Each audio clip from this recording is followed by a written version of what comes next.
Il dit que lui va vous baptiser du Saint-Esprit et du feu. Voilà le seul baptême c'est-à-dire que qui nous garantit la vie éternelle. C'est-à-dire que le baptême, n'est-ce pas, que Jésus-Christ donne, le baptême de la conscience, le changement de vie. Amen. C'est-à-dire que le baptême, n'est-ce pas, qui nous scelle dans le témoignage de la sanctification.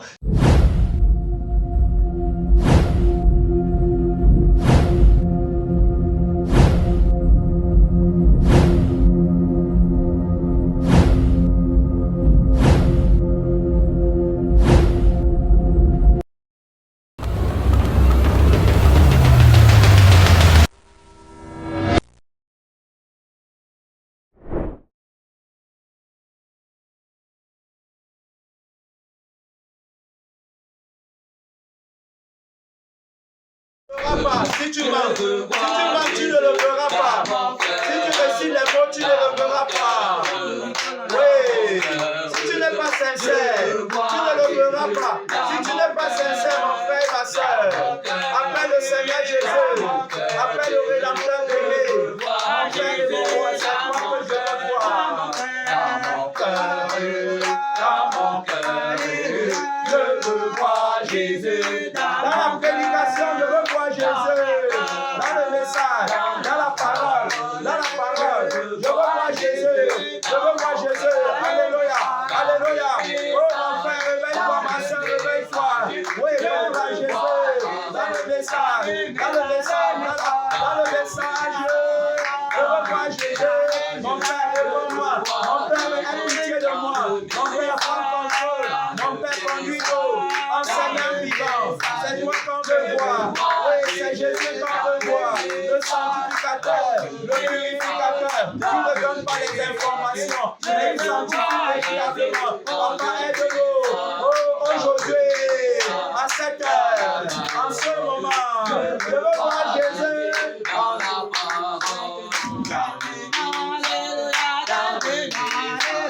Je veux voir Jésus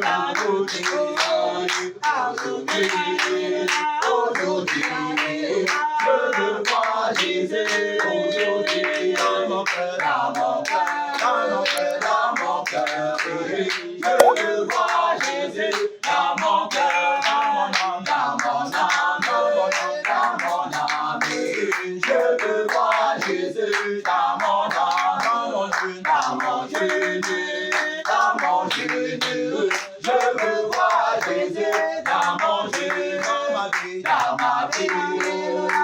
ma vie, je veux voir Jésus dans ma vie, en ce lieu, je veux voir Jésus en ce lieu, à cette heure, oui, je veux voir Jésus à cette heure, aujourd'hui, je veux voir Jésus aujourd'hui,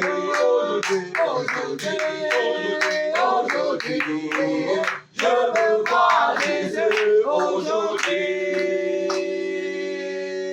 Amen. Amen. Assois-toi dans les lieux élevés, bien-aimé dans le Seigneur aujourd'hui.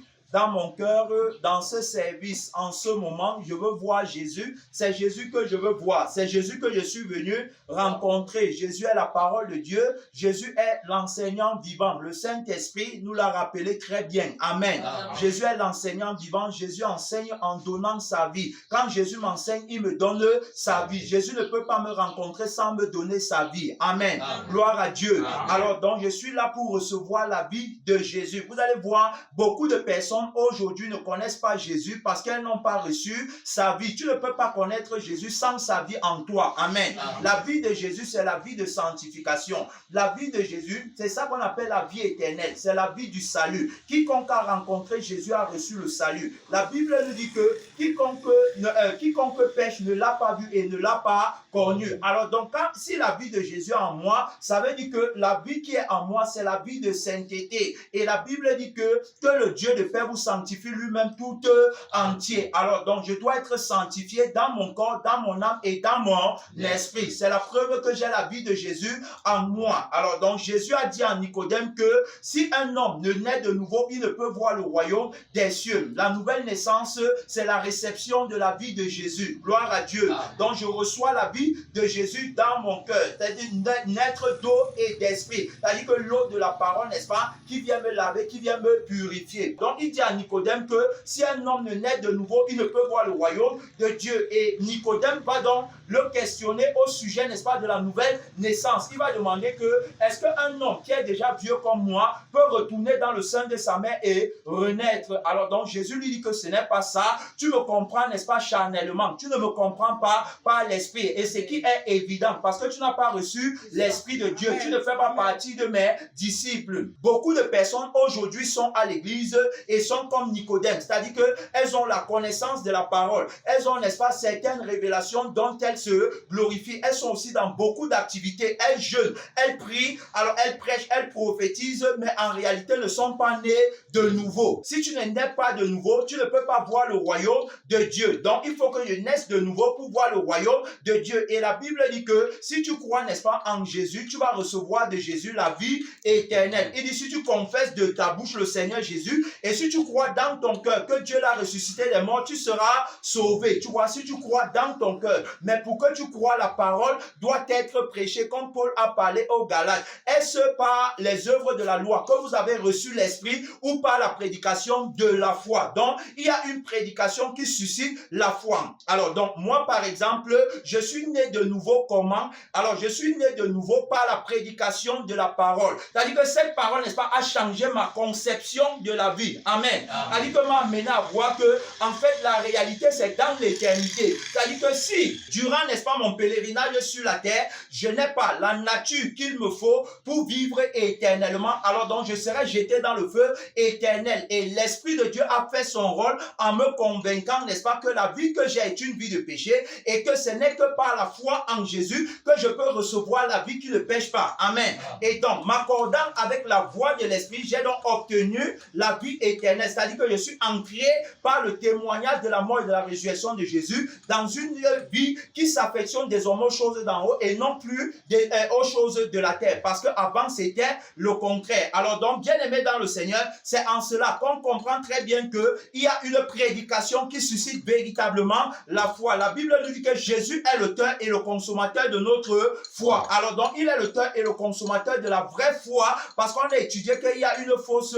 foi. Alors donc, s'il y a une fausse foi, ça veut dire qu'il y a aussi une fausse prédication. C'est-à-dire qu'il y a une foi qui est suscitée par la prédication de la prospérité, le message de la prospérité qui pousse à la convoitise et qui amène, n'est-ce pas, le cœur de celui qui l'entend à s'affectionner aux choses de la terre. Et il y a une autre prédication qui suscite la vraie foi, qui est la prédication de la croix, qui amène, n'est-ce pas, à s'affectionner aux choses d'en haut. Parce que Colossiens 3 nous dit que si vous êtes vraiment ressuscité avec Christ, affectionnez vos choses d'en haut. Alors donc, quand on reçoit, n'est-ce pas, le message de la croix, automatiquement, ça produit en nous la foi qui va faire qu'on entre dans le miracle de la sanctification. Beaucoup ne sont pas nés de nouveau, mais elles croient, n'est-ce pas, qu'elles sont sauvées à cause des activités qu'elles font à l'église. Mais le salut, ce n'est pas à partir des activités que je fais à l'église. La Bible dit dans Actes des Apôtres que Jésus lui-même ajoutait à l'église ceux qui étaient comment? Sauvés. Alors donc, Jésus ne peut pas t'ajouter dans son église si tu n'es pas sauvé. Donc, tu peux très bien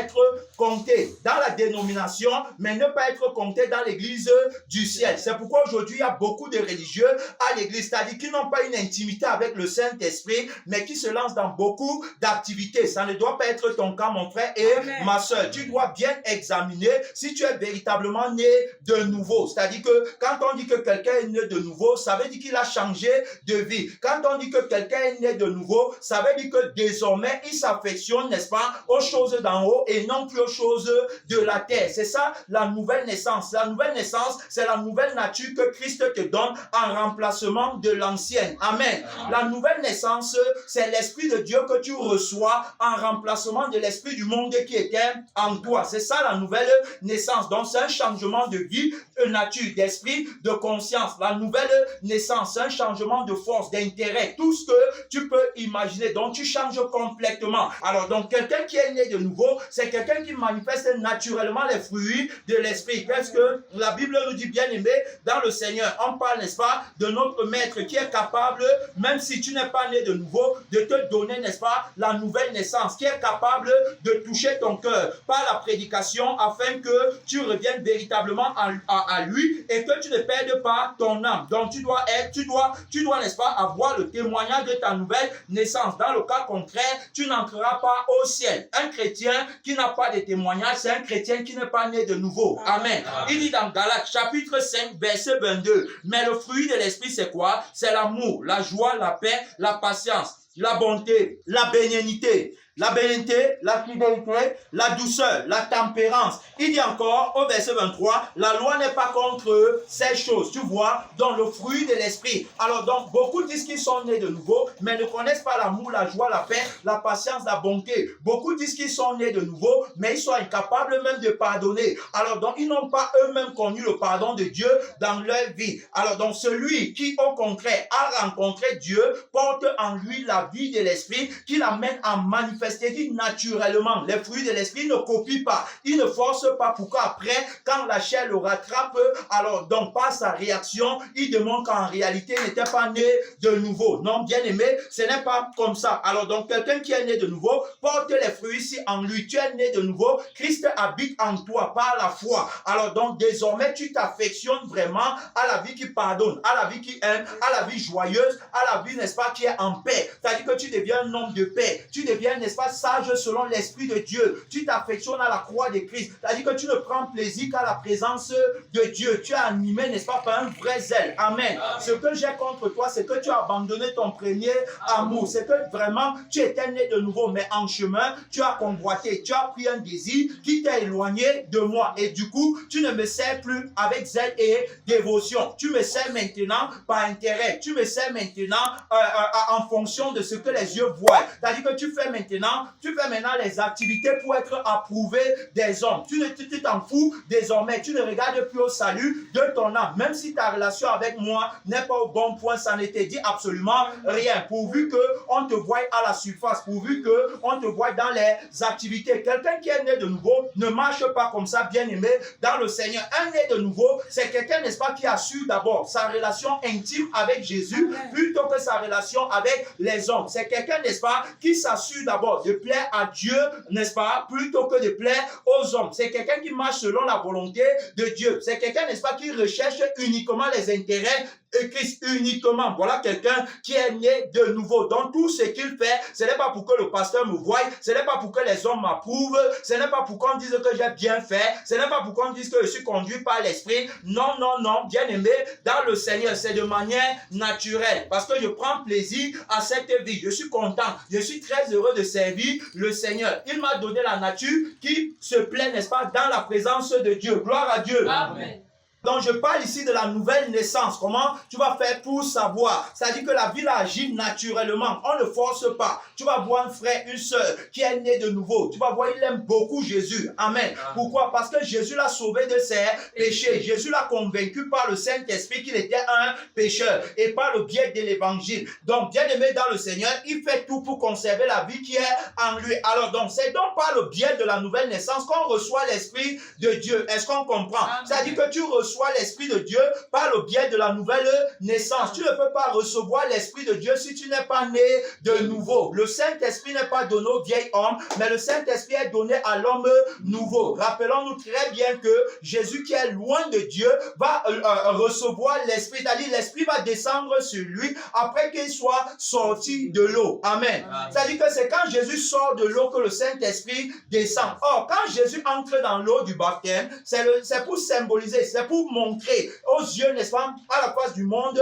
que voici le témoignage par lequel l'humanité va obtenir le salut. Ensuite, donc, il entre dans l'eau. C'est-à-dire qu'on l'émerge dans l'eau et ensuite on le ressort de l'eau. Donc, l'entrée de Jésus dans l'eau, c'est la mort du vieil homme. Amen. C'est-à-dire que quand on te plonge dans l'eau, toi, le frère tel, toi, la sœur telle, c'est que maintenant, toi, telle personne, alors tu es morte dans la vie passée. Et maintenant, quand on te ressort de l'eau, tu es ressuscité maintenant en nouveauté de vie. C'est ce que la Bible nous dit, bien aimé, dans le Seigneur. Parce qu'on va parler, n'est-ce pas, de l'Esprit de Dieu. Parce qu'il faut savoir qu'avoir l'Esprit de Dieu, c'est différent d'avoir le baptême du Saint-Esprit. Alors donc, regardez ce que Romains nous dit ici, bien aimé, dans le Seigneur. Romains chapitre 6, verset 3. Ignorez-vous que nous tous qui avons été baptisés en Jésus-Christ, c'est en sa mort que nous avons été baptisés. Est-ce qu'on comprend? Donc, Jésus est la première personne à entrer dans l'eau. Amen. C'est-à-dire que pour inaugurer le chemin du baptême, pour inaugurer le chemin, n'est-ce pas, de la mort et de la résurrection. Parce que si Jésus n'est pas le premier à le faire, même si on le fait, ça n'aura aucune préfiguration sur le plan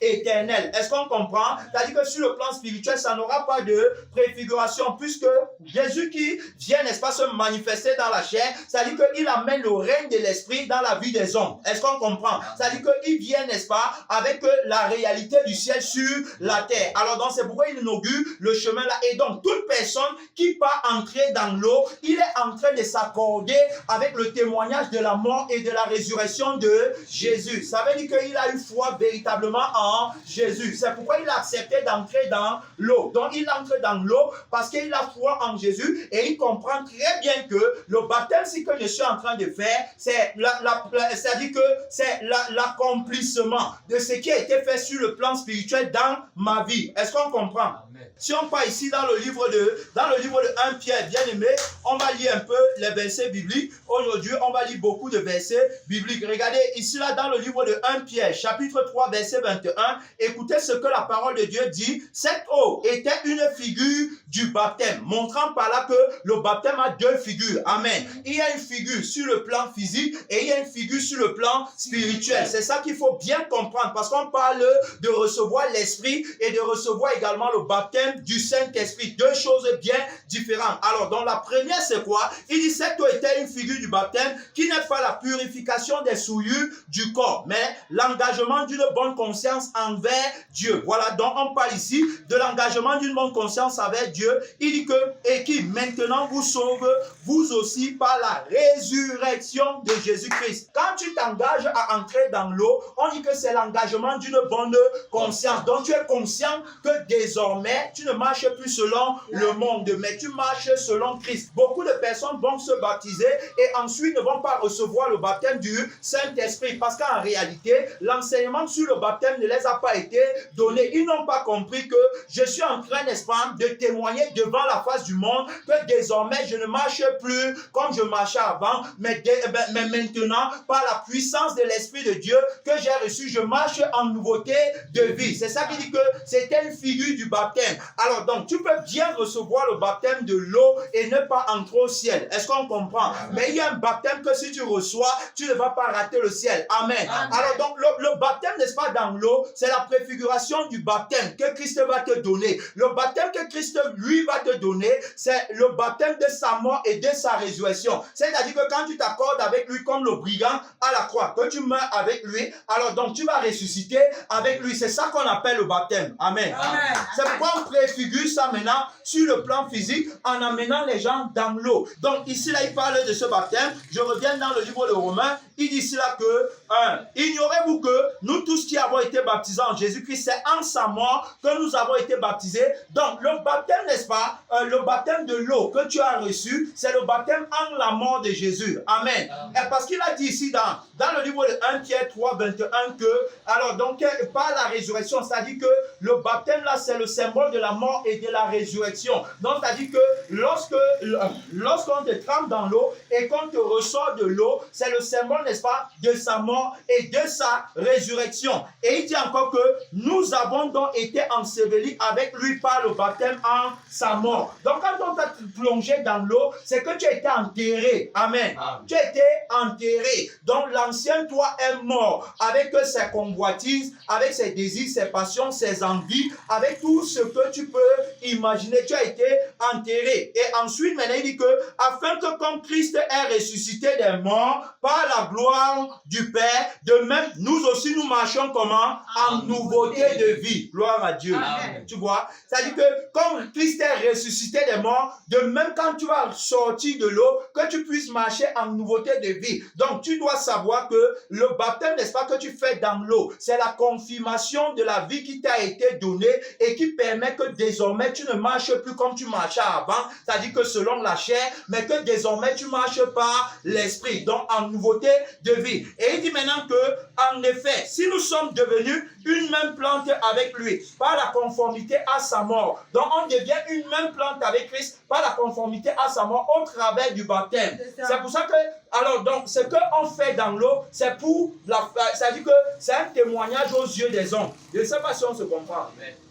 C'est un témoignage aux yeux des hommes. C'est-à-dire qu'on est conforme avec Christ dans sa mort. Tu vois, au travers de l'eau du baptême. On est conforme avec lui. Il dit que si nous sommes devenus même plante avec lui par la conformité à sa mort, nous le serons aussi par la conformité à sa résurrection. Tu vois, ça veut dire que désormais, j'ai la vie de la résurrection en moi. C'est ça, c'est comme ça qu'on témoigne, n'est-ce pas, la nouvelle naissance. C'est-à-dire que tu es né de nouveau.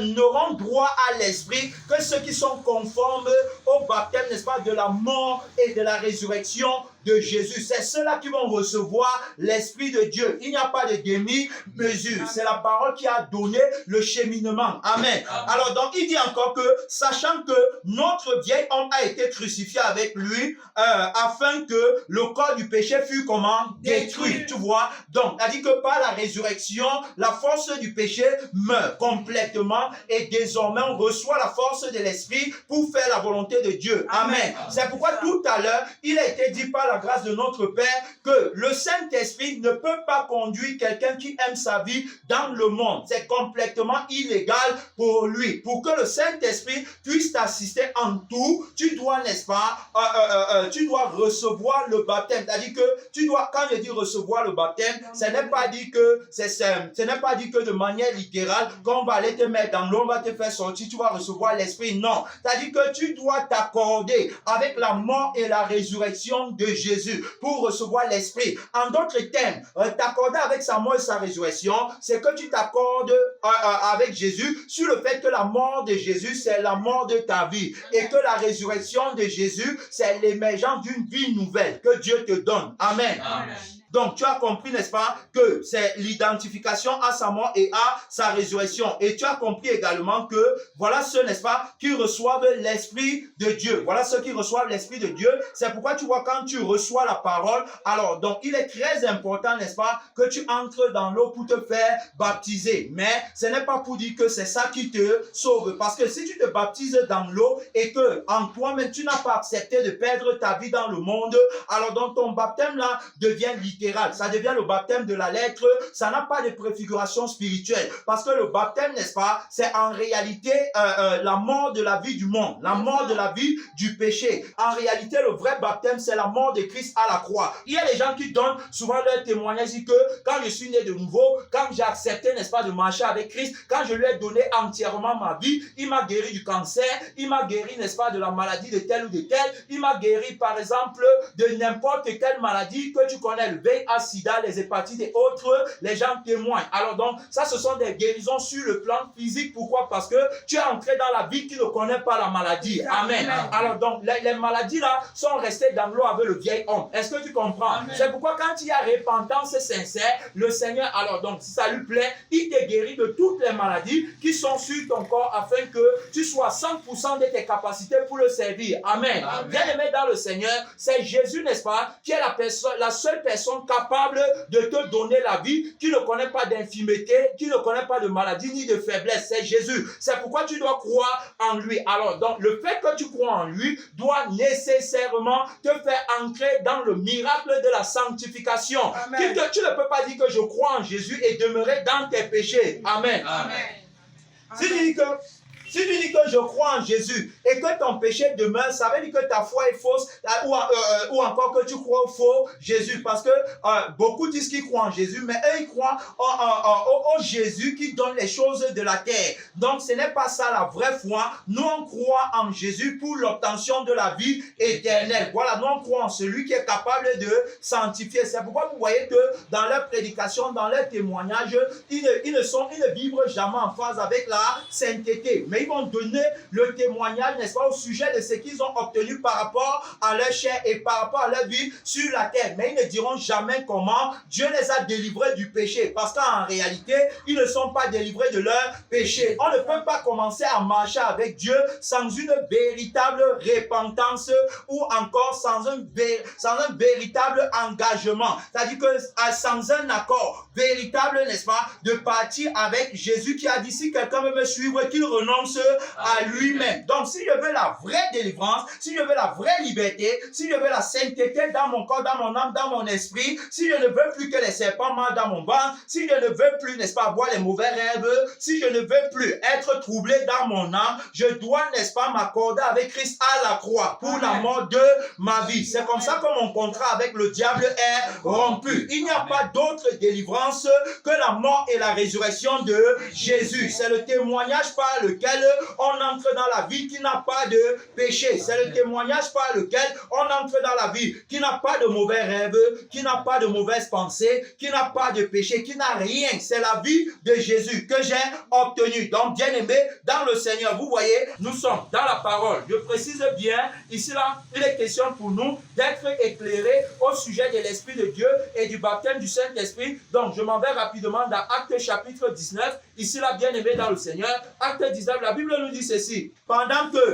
qu'Apollos était à Corinthe, Paul, après avoir parcouru les hautes provinces de l'Asie, arriva à Éphèse et ayant rencontré quelques disciples. Tu vois, quand on parlait des disciples, on parlait des personnes qui suivent un maître. Alors, dans les disciples ici, c'est ceux qui ont cru en la parole. C'est ceux qui ont cru en Jésus. Alors, donc, ils suivent Jésus, son disciple. La Bible dit que Paul les a rencontrés. Et il leur dit, avez-vous reçu le Saint-Esprit quand vous avez cru? Tu vois, il pose la question. Est-ce que quand vous avez cru, vous avez reçu le Saint-Esprit? Maintenant, ils vont répondre, il lui répondit, nous n'avons pas même entendu dire qu'il y ait un Saint-Esprit. Ils n'ont même pas entendu parler du Saint-Esprit, vous voyez. Alors, donc, très très important, l'apôtre va leur demander, il dit, au verset 3, il dit, de quel baptême avez-vous donc été baptisés? Ici, ils disent que, c'est de quel baptême? Il répondit du baptême de Jean. Et on a parlé du baptême de Jean. Amen.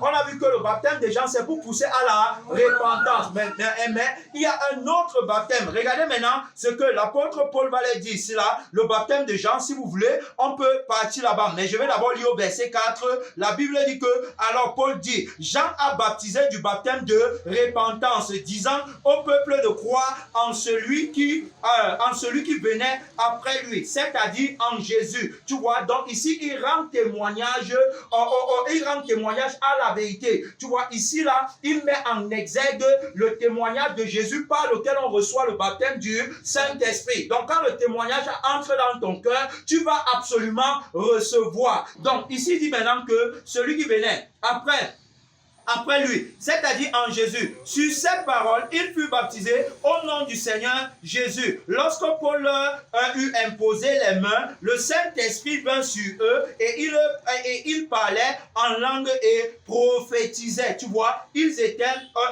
en tout environ 12 hommes. Alors donc, quand Paul les a imposé les mains, ils ont reçu maintenant le baptême du Saint-Esprit. Avant de les imposer les mains, n'oublions pas que le témoignage de Jésus les a été annoncé, tu vois, et ils ont commencé à parler en langue et prophétiser. Le signe, n'est-ce pas, que tu as reçu le baptême du Saint-Esprit, c'est que tu vas parler en langue. C'est ça le signe. C'est-à-dire que quand le Saint-Esprit descend sur toi, tu vas commencer à parler en langue. Tu vas parler la langue du ciel. Il est très très important de souligner que tu peux également recevoir un baptême qui n'est pas celui du Saint-Esprit, mais celui des démons. Amen. C'est-à-dire que beaucoup de personnes ont reçu un baptême qui n'était pas le baptême du Saint-Esprit. Ils ont reçu le baptême, n'est-ce pas, qui leur a été donné par les démons qui ont la capacité d'impersonnaliser le Saint-Esprit. Parce que tu ne peux pas parler en langue et te quereller. Tu ne peux pas parler en langue et être incapable de pardonner. Tu ne peux pas parler en langue et ne pas aimer le Seigneur Jésus-Christ de tout ton cœur, de toute ton âme, de toute ta force et de toute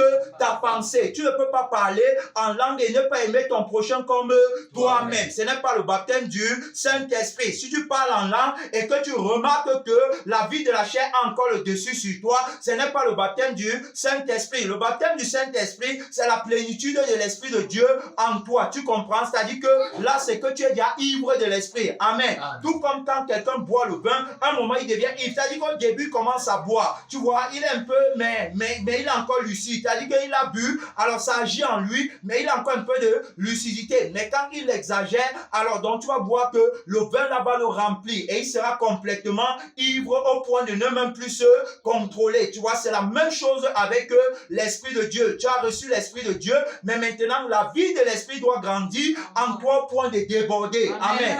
Ézéchiel parlait, n'est-ce pas, du temple et de comment quand il avançait, l'eau ne faisait que monter au point de le submerger. Alors donc ça, c'est, n'est-ce pas, le niveau de la vie de l'Esprit en toi. C'est-à-dire que plus tu avances, plus la vie là grandit. C'est la sainteté, c'est la paix, c'est le repos. Plus tu avances, plus ça grandit et à un niveau, tu seras submergé. Alors donc, tu es rempli de l'Esprit. Bien aimé dans le Seigneur. Alors donc, je reviens ici pour parler de l'Esprit de Dieu.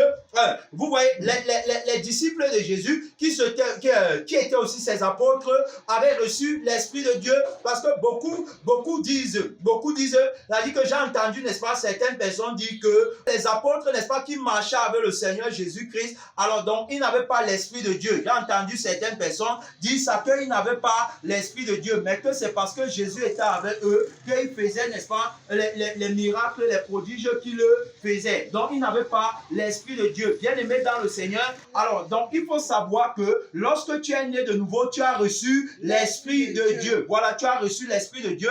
Et maintenant, donc, les personnes là disent que non, l'Esprit de Dieu n'était pas en eux. Quelqu'un même allait jusqu'à dire qu'avant, il n'avait pas reçu l'Esprit, mais que l'Esprit tournait autour de lui, que l'Esprit n'était pas en lui. Alors donc, tu peux être né de nouveau et avoir reçu l'Esprit de Dieu, mais à cause de la vie de la chair, l'Esprit est étouffé en toi. Est-ce qu'on comprend? C'est-à-dire que ce n'est pas parce que tu es dans la chair que tu n'as pas reçu l'Esprit de Dieu. Tu as reçu l'Esprit de Dieu, mais cependant maintenant, la vie que tu mènes étouffe l'Esprit de Dieu en toi. C'est pourquoi l'apôtre Paul dit dans Éphésiens que n'éteignez pas l'Esprit, n'attristez pas l'Esprit pour lequel vous avez été scellés pour le jour de la rédemption. Tu vois? Donc, tu peux étouffer l'Esprit, tu peux éteindre l'Esprit en toi. Amen. Donc, il dit de ne pas éteindre l'Esprit. Donc, la vie que tu mets, si c'est la vie de la chair, ça va étouffer l'Esprit en toi et ça va faire en sorte que, à un moment donné, tu peux même aller jusqu'au blasphème. C'est pourquoi vous voyez, le péché commence toujours, n'est-ce pas, le corps, l'âme et l'Esprit. C'est-à-dire que ça se suit, c'est une chaîne. Tu vois un peu? C'est-à-dire que ton âme, n'est-ce pas, qui donne la vie à ta chair, va t'amener, n'est-ce pas, à pécher contre Dieu et même peut te pousser jusqu'au blasphème. Tu vois? Parce que regarde,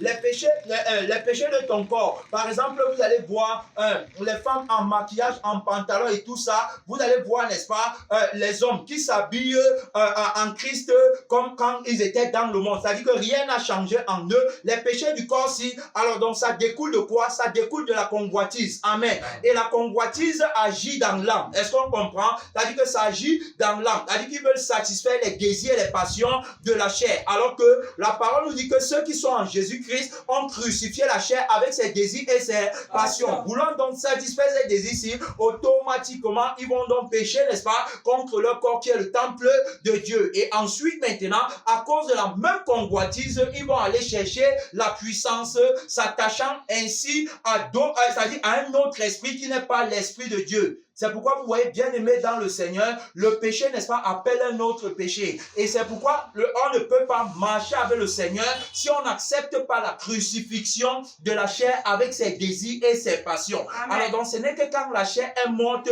qu'on a la liberté et qu'on peut marcher avec Dieu. Regardez ce que la Bible nous dit ici là. Luc, chapitre 10, verset 17. Luc 10. 17, bien-aimés dans le Seigneur, écoute attentivement. La Bible dit ceci: les 70 revinrent avec joie, disant: Seigneur, les démons même nous sont soumis en ton nom. Tu vois, les démons nous sont soumis en ton nom. Et il dit encore que, oui, il dit que Jésus leur dit: je voyais Satan tomber du ciel comme un éclair. Voici, je vous ai donné le pouvoir de marcher sur les serpents et sur les scorpions et sur toute la puissance de l'ennemi. Et rien ne pourra vous nuire. Cependant, ne vous réjouissez pas de ce que les esprits vous sont soumis, mais réjouissez-vous de ce que vos noms sont écrits dans les cieux. Amen. Réjouissez-vous de ce que vos noms sont inscrits dans les cieux. Est-ce que tu peux, n'est-ce pas, être inscrit dans le ciel si tu n'as pas l'Esprit de Dieu? Est-ce que si tu n'as pas reçu l'Esprit de Dieu, ton nom peut être inscrit dans le livre de vie? Parce que ici, là, ils vont vouloir se réjouir parce qu'ils font les miracles. Jésus va leur dire que non, réjouissez-vous plutôt parce que vous êtes sauvés. L'Esprit de Dieu n'est donné qu'à ceux qui sont sauvés. Si quelqu'un n'a pas l'Esprit de Christ, il ne lui appartient pas. Les disciples lui appartiennent, donc ils ont reçu l'Esprit de Dieu. Amen. Amen. Ils ont reçu l'Esprit de Dieu. La preuve, c'est que, regardez ici dans Matthieu 16, je pense bien, Matthieu chapitre 16, verset 13 à 17. Donc 16, 13 à 17, la Bible dit ceci. Jésus était arrivé dans le territoire de Césarée de Philippe, demanda à ses disciples, qui dit-on que je suis? Moi, le Fils de l'homme.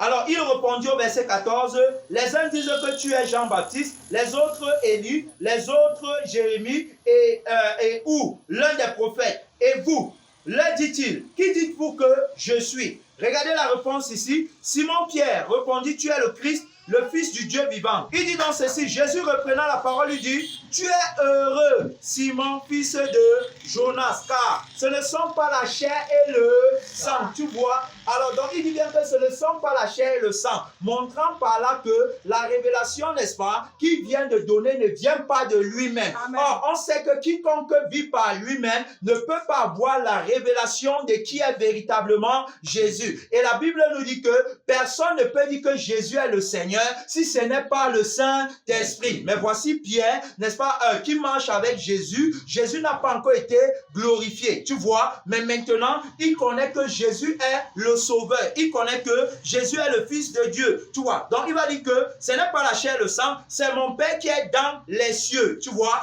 Or, comment on peut sonder le Père? Ce n'est que par le Saint-Esprit. La Bible nous dit que c'est le Saint-Esprit qui sonde les profondeurs de Dieu, tu vois. Donc, si tu n'as pas l'Esprit de Dieu, tu ne peux pas connaître les choses de Dieu. Alors, donc, quand tu es dans la chair, tu ne peux pas comprendre ça, tu ne peux pas savoir que Jésus est Seigneur, comme la parole dit. Il dit que tu ne peux pas dire que Jésus est Seigneur si ce n'est pas par le Saint-Esprit. Alors, donc, il reconnaît que Jésus est le Fils de Dieu, et donc, Jésus va lui dire qu'il est heureux, parce qu'il a la révélation qui vient, n'est-ce pas, du ciel. Et donc, il dit que sur lui, il va bâtir son église. Donc, bien aimé dans le Seigneur, montrant par là que ceux-là, n'est-ce pas, qui ont eu foi en Jésus-Christ et qui ont marché avec lui, ont reçu l'Esprit de Dieu. Que faut-il faire pour recevoir l'Esprit de Dieu? C'est ce que Acte nous dit ici. Que faut-il faire pour recevoir l'Esprit de Dieu? Alors donc, regardez, je m'en vais dans Acte chapitre 2. Acte chapitre 2.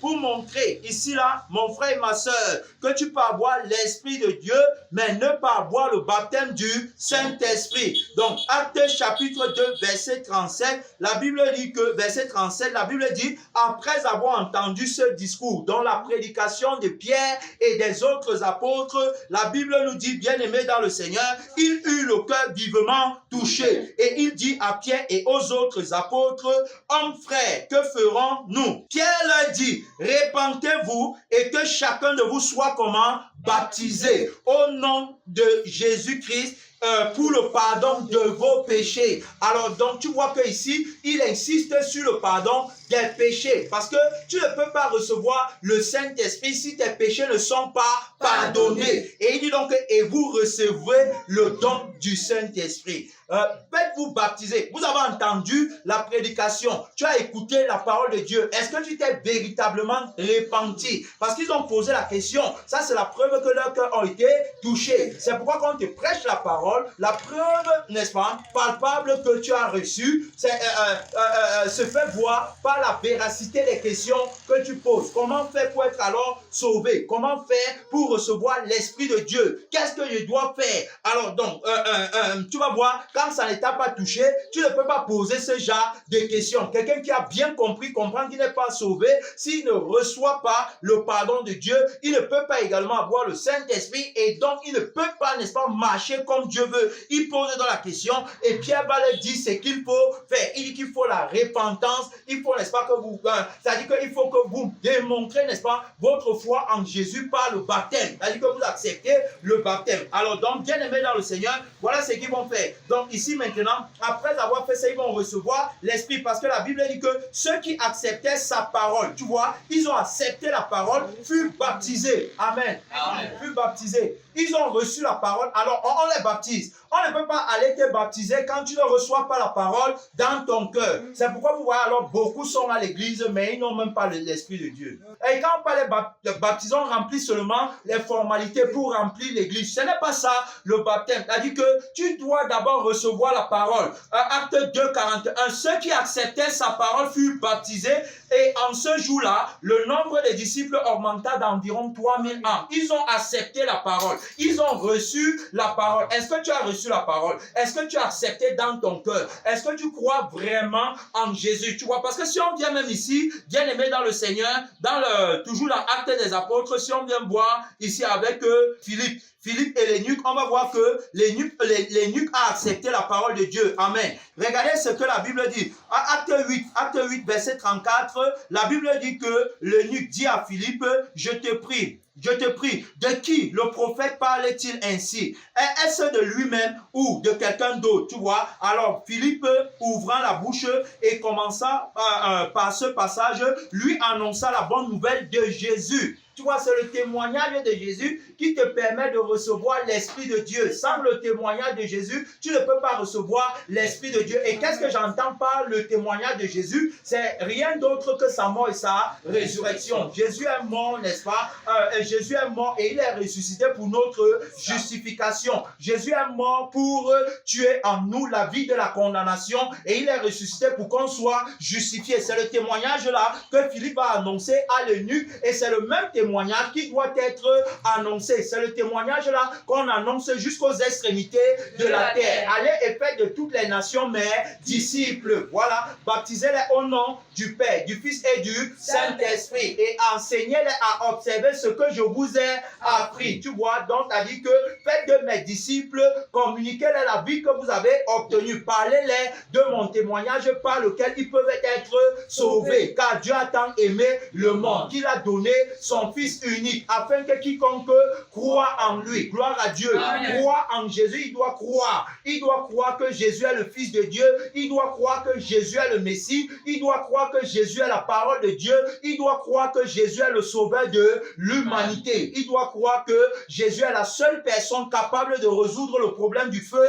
éternel. Alors donc, c'est comme ça qu'il va recevoir l'Esprit de Dieu. Donc, ce n'est pas la magie, bien aimé dans le Seigneur. Il dit que voilà. Alors, Philippe ouvra la bouche et commença par ce passage, lui annonça la bonne nouvelle de Jésus. Comme il continuait leur chemin, il rencontrait de l'eau. Et l'énuque dit, voici de l'eau. Qu'est-ce qui empêche que je sois baptisé? Philippe dit, si tu crois de tout ton cœur, tu comprends? Si tu crois de tout ton cœur, cela est possible. Tu vois, tu dois croire. On n'a même pas dans l'eau quelqu'un qui n'a même pas cru. On n'a même pas dans l'eau quelqu'un qui est inconscient. Parce que c'est l'engagement d'une bonne conscience. On ne peut pas amener dans l'eau quelqu'un qui n'est pas conscient. C'est la raison pour laquelle tu ne peux pas baptiser les petits enfants. Amen. Ils ne sont pas conscients. Alors, Jésus lui-même, c'est à la fleur de l'âge qu'il entre dans l'eau. Amen. C'est-à-dire que l'âge, il a atteint la maturité. Amen. Il a compris, n'est-ce pas, l'importance et la nécessité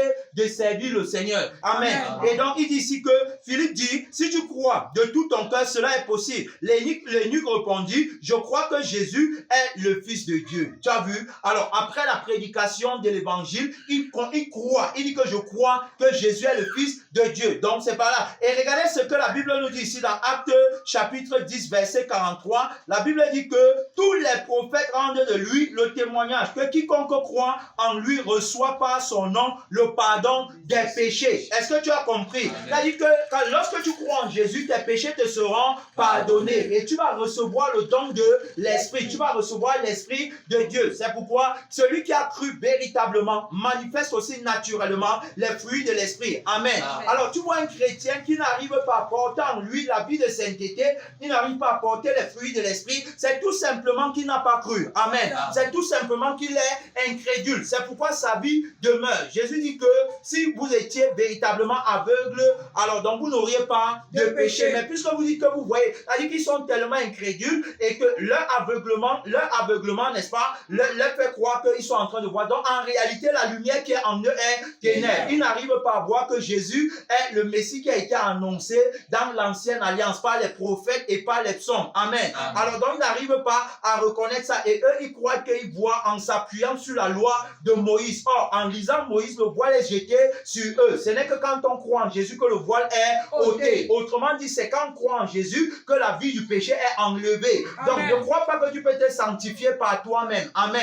Tu ne peux pas, bien aimé, parce que tu lis la Bible, tu ne peux pas parce que tu jeûnes, tu ne peux pas parce que tu pries ou tu prêches. Non, beaucoup peuvent faire ça, mais beaucoup, n'est-ce pas, qui font ça sont simplement des religieux. Ils ne sont pas nés de nouveau. Je parlais, n'est-ce pas, de l'Esprit de Dieu. Et on a lu dans Romains 5 que l'amour de Dieu est répandu dans nos cœurs par le Saint-Esprit. Alors donc, comment savoir que j'ai l'Esprit de Dieu en moi? C'est quand je suis animé par la vie dont j'ai décrit tout à l'heure. Les fruits de l'Esprit abondent en moi. Je suis calme, reposé et en paix. Je n'ai pas les tempêtes dans mon âme. Je n'ai pas les troubles en moi-même. Je ne perds pas ma paix à cause de quoi que ce soit. Mais je suis, n'est-ce pas, tranquille. C'est-à-dire que ça, c'est la vie de l'Esprit. J'aime tout le monde comme moi-même. C'est-à-dire de la manière dont j'aime mon âme. C'est aussi comme ça que j'aime l'âme de mon frère et de ma soeur. Comme je veux aller au ciel, c'est aussi comme ça que je veux que les autres aillent au ciel. Voilà la vie de l'Esprit. Je m'affectionne, n'est-ce pas, aux choses d'en haut. Comme Colossiens chapitre 3, 1 à 3 nous dit. Ou encore 1 à 4. C'est-à-dire, je m'affectionne aux choses d'en haut. J'aime, n'est-ce pas, la vie de l'Esprit. J'aime quand je suis dans le jeûne. C'est-à-dire que je le fais par amour. J'aime quand je suis, n'est-ce pas, dans la présence de Dieu. Je ne vois pas le temps passer. Tu comprends? C'est-à-dire que ma chair ne m'agite pas. Je ne mets rien devant Jésus. Jésus, n'est-ce pas, est le premier et le dernier dans ma vie. Amen. Mon cœur est complètement donné à Jésus. Et je sens, n'est-ce pas, une grande joie qui m'anime. Lorsqu'on me parle de Jésus, je suis très excité. Alléluia. Amen. Gloire à Dieu. Amen. Très excité, très content, très heureux d'être dans la présence de Dieu. C'est ça la vie de l'Esprit. J'ai l'assurance de mon salut. Je combats avec la ceinture de vérité, avec la cuirasse de justice, le bouclier de la foi, le casque du salut, avec l'épée de l'Esprit qui est la parole de Dieu, avec le soulier que donne le zèle de l'évangile. J'ai l'armure au complet, c'est-à-dire que je suis complet. Alors donc, il n'y a rien qui me manque, tu vois. Alors donc, et par-dessus tout, je marche avec le repos que Dieu me donne, parce qu'il dit lui-même que je marcherai moi-même avec toi et je te donnerai du repos. Donc, je marche avec lui, me donne le repos. Donc, voilà la vie de l'Esprit en moi. Donc, c'est une vie, n'est-ce pas, qui ne pêche pas. Marchez selon l'Esprit et vous n'accomplirez pas les désirs de la chair. Tu comprends? Et ici, j'ai parlé également des personnes qui ont reçu l'Esprit de Dieu, mais qui en même temps, n'est-ce pas, ont les luttes en eux-mêmes. C'est-à-dire qu'il a reçu l'Esprit de Dieu par la prédication du véritable évangile. Et en chemin maintenant, il lui est arrivé de rétrograder. Ça ne veut pas dire qu'il n'avait pas reçu l'Esprit de Dieu. Il avait bel et bien reçu l'Esprit de Dieu, mais à cause de la vie qu'il a embrassée, l'Esprit est étouffé en lui. Alors donc, il marche, n'est-ce pas, selon la chair. Tu vois? Donc, maintenant, il ne peut pas recevoir le baptême du Saint-Esprit dans ces conditions. L'apôtre Paul en parle, bien aimé dans le Seigneur. Je vais ici, n'est-ce pas, te montrer que tu peux bien avoir le Saint-Esprit, mais ne pas marcher selon lui, mais marcher selon la chair. Très bien même, alors il sera étouffé en toi. Il a dit, n'attristez pas l'Esprit, dans le livre de 1 Thessaloniciens, qu'il ne faut pas attrister le Saint-Esprit. Regardez ici dans Romains, je m'en vais dans Romains pour qu'on voie ensemble Romains chapitre 7, ici là, bien aimé dans le Seigneur. Romains chapitre 7, qu'est-ce que la Bible dit? La Bible dit, Romains 7, verset 14, nous savons en effet que la loi est spirituelle, mais moi je suis charnel, vendu au péché. Tu vois, la loi est spirituelle, mais moi je suis charnel, vendu au péché. Il dit encore, car je ne sais pas ce que je fais, je ne fais point ce que je veux. Alors donc, ce qu'il veut faire, c'est quoi? Lui va obéir à la loi de l'esprit. Tu vois, la loi de l'esprit qui habite dans son cœur. Mais cependant, il y a une autre loi qui agit dans ses membres, donc dans la chair, et qui l'empêche d'obéir à la loi de son entendement. C'est d'ailleurs ce qu'il va dire ici, car je ne fais point ce que je ne sais pas ce que je fais, je ne fais point ce que je veux et je fais ce que je hais. Tu vois? Donc ce qu'il ne veut pas faire, c'est ça qu'il fait. C'est-à-dire que, regardez, or, si je fais ce que je ne veux pas, je reconnais par là que la loi est bonne. Et maintenant, ce n'est plus moi qui le fais, mais c'est le péché qui habite en moi. Tu vois? Donc le péché, n'est-ce pas, est une vie qui habite en toi. Le péché, c'est une vie. Donc, c'est la vie là qu'il a épousée. Or, quand il est né de nouveau, il n'avait pas cette vie. Il avait, n'est-ce pas, la vie de Christ. La loi de l'esprit de vie en Jésus-Christ m'a affranchi de la loi du péché et de la mort. Donc, il était sauvé et c'est pourquoi il me portait, n'est-ce pas, un grand amour et un grand intérêt pour l'œuvre de Dieu. Mais maintenant, quand il a perdu la vie là, alors donc la vie du péché est revenue. C'est pourquoi la Bible dit que l'homme pêche quand il est attiré et amorcé par sa propre convoitise. Jacques 1, 13 à 15. Tu vois? Donc, quand tu convoites, n'est-ce pas, la vie du péché revient. Et donc, ce n'est pas Christ en ce moment, n'est-ce pas, qui devient un pécheur, mais c'est toi qui sors de la nature de Christ pour aller dans la nature du péché. Et donc, ce qui va se passer, c'est que tu seras troublé. C'est pourquoi, bien aimé dans le Seigneur, beaucoup sont troublés et se demandent pourquoi est-ce que cette nature, pourquoi? Moi, je veux obéir à Dieu, mais je ne parviens pas à obéir. C'est tout simplement parce que tu as pris, n'est-ce pas, par la convoitise, la nature du péché. Il dit que, et maintenant, ce n'est plus moi qui le fais, mais c'est le péché qui habite en moi. Ce qui est bon, je le sais, n'habite pas en moi. C'est-à-dire dans ma chair. Voilà. Il précise bien dans sa chair. Il n'a pas dit dans son cœur. Est-ce qu'on comprend?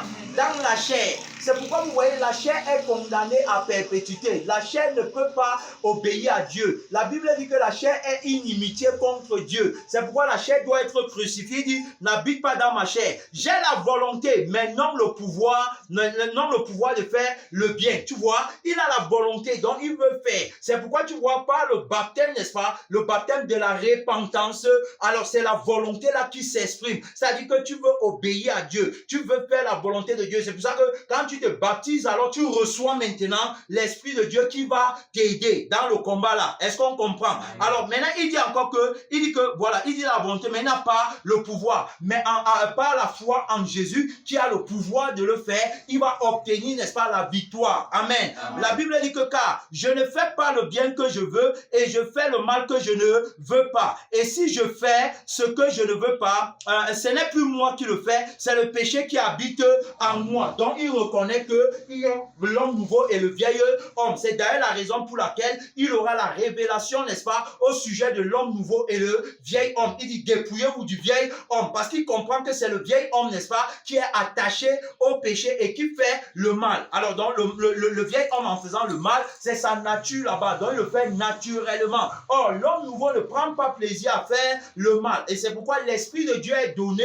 pour aider, n'est-ce pas, l'homme nouveau à faire ce qui est bien. Est-ce qu'on comprend? Amen. Donc, tu vois, il ne peut pas donner cette révélation-ci là, si lui-même il n'est pas passé par là. Donc, il a expérimenté ça dans son corps. Est-ce qu'on comprend? Et donc, il dit donc que il fait ce qu'il ne veut pas. Ce n'est plus moi qui le fais, mais le péché. Je trouve donc en moi cette loi quand je veux faire le bien. Alors donc, la loi, tu vois, la loi du péché et de la mort. Lorsqu'il veut faire le bien, il dit que le mal est attaché à moi, donc à ma chair, au vieil homme. Le mal est attaché, c'est pourquoi on doit se dépouiller du vieil homme. Amen. Amen. Car je prends plaisir à la loi de Dieu, selon l'homme intérieur. Tu vois, il entre là pour donner plus de détails. Selon l'homme intérieur. Voilà l'homme que tu dois nourrir. Voilà l'homme qui va, n'est-ce pas, boire le vin nouveau. C'est-à-dire que boire le sang de Christ et manger la chair de Christ pour être bien fort face au péché. Amen. Amen. Alors donc, il dit que, selon l'homme intérieur, et il dit que, mais je vois dans mes membres. Amen. Amen. Gloire à Dieu. Dans mes membres, donc dans l'homme extérieur. Tu comprends maintenant, non? Donc dans l'homme extérieur, il dit, je vois dans mes membres. C'est-à-dire que ce qui est dans mon cœur, ce n'est pas ça. C'est-à-dire que j'ai la volonté, mais je n'ai pas le pouvoir. Tu vois un peu? Pourquoi? Parce qu'il y a une autre loi qui agit. Il dit donc, mais je vois dans mes membres une autre loi qui lutte contre la loi de mon entendement et qui me rend captif de la loi du péché. Tu vois, il est captif, prisonnier par le vieil homme. La Bible dit que, qui est dans mes membres, il dit, misérable que je suis, qui me délivrera du corps de cette mort, grâce soit rendue à Dieu par Jésus-Christ notre Seigneur. Tu vois, ainsi donc, moi-même je suis par l'entendement esclave de la loi de Dieu et je suis par la chair esclave de la loi du péché. Tu vois, donc tu as dit que, montrant par là que si tu es dans la chair, tu seras esclave du péché. Mais si tu es dans l'esprit, tu seras esclave de la justice de Dieu. Amen. Donc tu vas vivre, tu vas marcher dans la sainteté. Donc ici là, pour montrer que tu peux bien avoir reçu l'esprit et ne pas marcher selon l'esprit. Marcher selon l'esprit et vous n'accomplirez pas les désirs de la chair. C'est les personnes qui ont reçu l'évangile. C'est à eux qu'ils donnent cet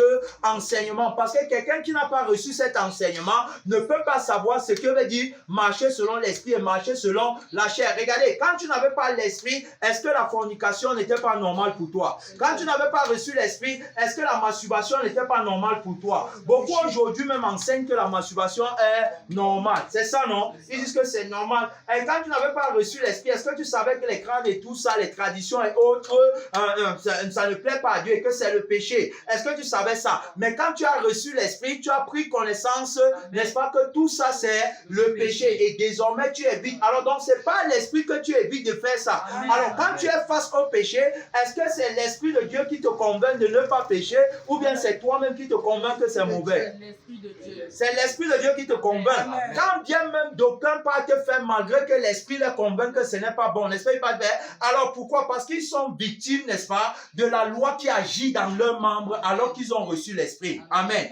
Et donc maintenant, pour aller jusqu'au baptême du Saint-Esprit, tu dois t'accorder avec l'esprit de Dieu. C'est pourquoi il dit marcher selon l'esprit. Tu dois t'accorder avec l'esprit de Dieu. Bien aimé dans le Seigneur, la Bible nous dit que Jésus baptise du Saint-Esprit. Dans le livre de Jean, chapitre 1, verset 9, le lendemain, il vit Jésus venant à lui et il dit, voici l'agneau de Dieu qui ôte le péché du monde. Alors donc, l'une des fonctions de Jésus, c'est qu'il enlève le péché. C'est ça qui est le signe du vrai pardon. Donc quand Dieu te pardonne, il enlève ton péché. Tu comprends? Il dit qu'il enlève, qu'il ôte le péché du monde. Il dit, c'est lui dont j'ai dit, après moi vient un homme qui m'a précédé, car il était avant moi. Et il dit encore que je ne le connaissais pas, mais c'est afin qu'il fût manifesté à Israël que je suis venu baptiser d'eau. Tu vois un peu? Donc, il dit que le baptême de l'eau pour préparer les uns les autres au baptême de la conscience, pour préparer les uns les autres à la mort et à la résurrection. Passage par lequel on va, n'est-ce pas,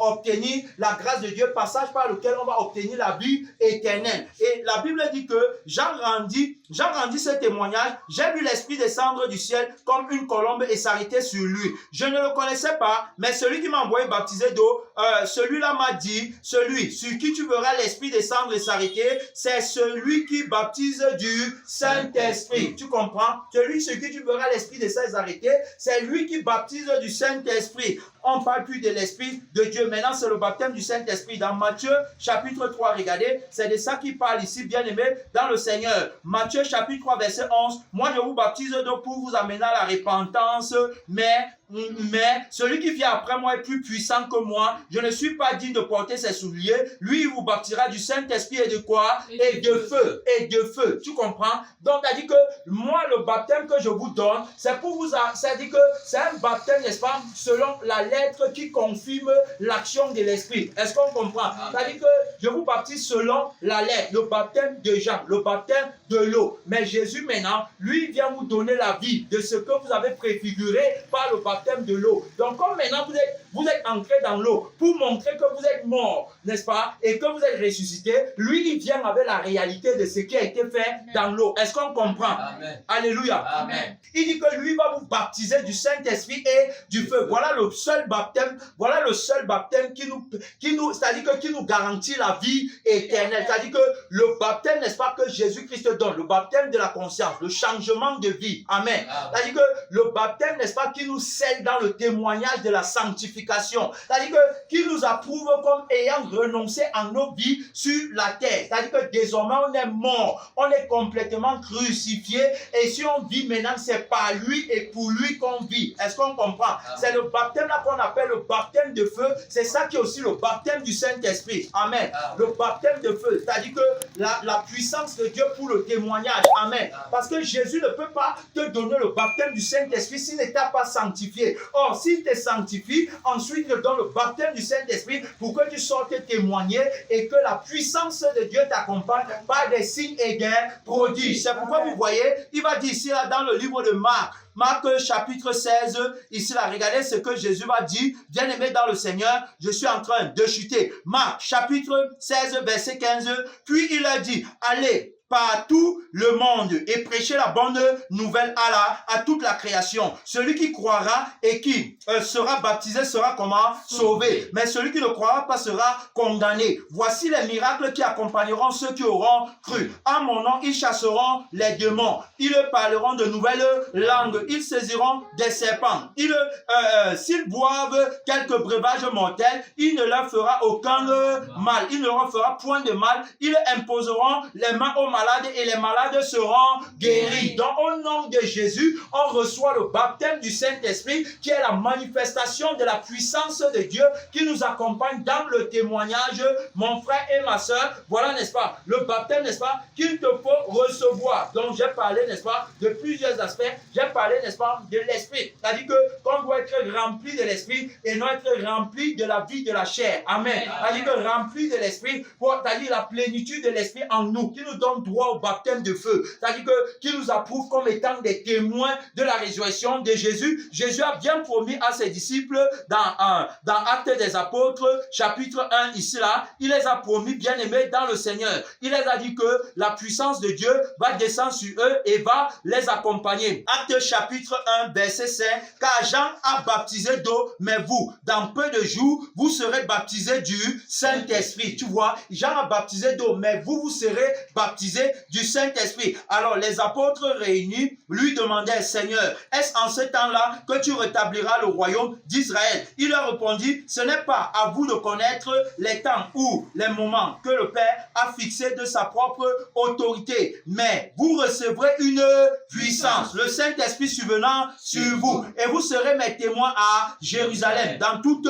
la Judée, dans la Samarie et jusqu'aux extrémités de la terre. Dans le baptême du Saint-Esprit nous est donné pour qu'on puisse témoigner. Le baptême du Saint-Esprit t'est donné quand tu es sanctifié pour que tu sois, n'est-ce pas, un témoin et que la véracité, n'est-ce pas, de ton témoignage s'accompagne par des signes et des prodiges. Tu peux prier, alors les malades seront guéris. Tu peux, n'est-ce pas, chasser les démons. Tu peux faire beaucoup d'autres choses, n'est-ce pas, par l'Esprit de Dieu. Mais cependant, alors tu as reçu le baptême du Saint-Esprit, non pas parce que tu voulais la puissance ou que tu voulais accomplir les prodiges, mais tout simplement parce que, étant sanctifié, tu deviens un instrument et un vase sanctifié entre les mains de Jésus qui veut sauver, qui veut guérir, qui veut donner la vie éternelle. Mon frère, ma soeur, tu vas te lever pour parler à Dieu. Tu as écouté, n'est-ce pas, la parole de Dieu. Tu vas parler à Dieu, tu vas parler à Dieu, tu vas remercier le Seigneur, tu vas implorer sa grâce. Oui, tu vas implorer sa grâce pour la sainteté pratique, pour la vie de l'esprit, pour la vie de l'esprit. Parle à Dieu, parle à Dieu, parle à Dieu, parle à Dieu, parle à Dieu. Mon Père dans les cieux, papa, nous te supplions, après avoir écouté ta parole, accorde-nous la grâce, Seigneur, de marcher par l'esprit et non pas par la chair. Seigneur Dieu tout-puissant, papa, accomplis ta volonté dans nos vies, remplis-nous de toi, Seigneur, remplis-nous de toi, notre Dieu, enseignant vivant, qui a donné le message. Papa, tu nous amènes à comprendre clairement, comme par voie l'esprit, sans avoir le baptême du Saint-Esprit, mais que par l'esprit, on peut recevoir le baptême du Saint-Esprit. Ô éternel notre Dieu, papa, permets-nous de rechercher la sainteté, la sainteté, la sainteté. Hébreux 12, 14, rechercher la paix avec tous et la sanctification, sans laquelle personne ne verra le Seigneur. Mon frère, prie, ma soeur, ne récite pas les mots, ce n'est pas l'heure de la récitation, c'est l'heure de parler à Dieu, c'est l'heure de parler à Dieu, c'est l'heure de parler à Dieu. Prends pitié de nous, Seigneur, remplis-nous de ton esprit. Ô Père éternel, accorde-nous la grâce de marcher dans la volonté de Dieu, sans tomber dans le péché, par la convoitise, Seigneur Jésus. Oh, aide-nous à fuir la vie de la chair. Papa, accompagne-nous. Papa, par ton esprit, assiste-nous et permets-nous d'arriver au lieu de la grâce pour l'obtention, Seigneur Jésus, de la puissance pour le témoignage. Oh Jésus, notre rédacteur, notre notre Sauveur. Nous te supplions, Seigneur. Nous te supplions, Seigneur. Nous te supplions, Seigneur. Merci infiniment. Dieu Tout-Puissant, prends contrôle de la suite. À toi la gloire au nom de Jésus.